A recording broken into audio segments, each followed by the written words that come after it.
لە دوای ساڵ و نیوەک لە بەپارێزگاکردنی هەڵەبجە خزمەتگوزاری و ئاوردانەوەکانی حکوومەتی هێرێم لە ئاستی پێویستدا نییە. ئەمە وتەی هاوڵاتیانی شارەکەیە.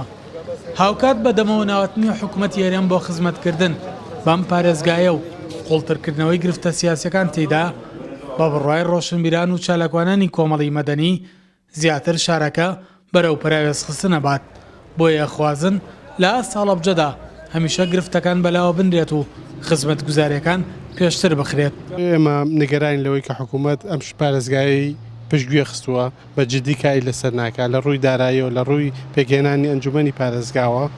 بەڕاستی نیگەرانی هاوڵاتیانی زۆری لێکەوتوێتەوە. هیواداری حکوومەت هاوڕێکی جددی لەم پارێزگایە باتەوە.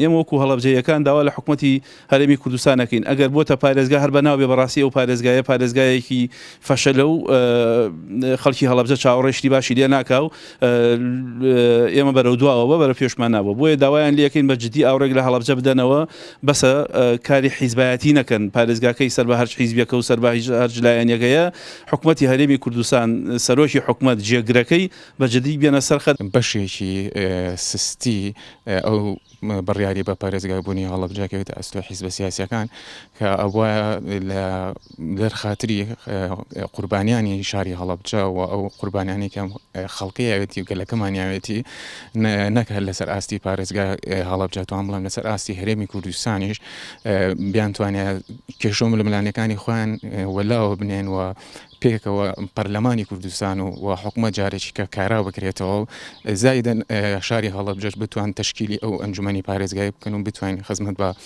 ئەو گەلەی خۆمان بکەین کە بەڕاستی تاڵی و مەینەتێکی زۆری شەشتووە.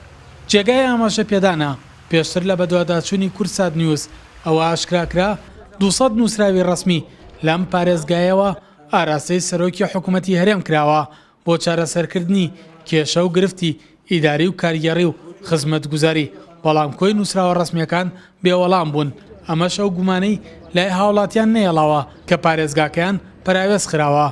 بۆیە ئێستا داواکارن چیتر لەمە زیاتر شارەکەیان نەبێتە قوربانی ململانەی حیزبە سیاسیەکان بە ئەندازەی پێگەی خۆی حکوومەتی هەرێم خزمەتی بکات. سەلاح جەمیل، کوردسات نیوز، هەڵەبجە.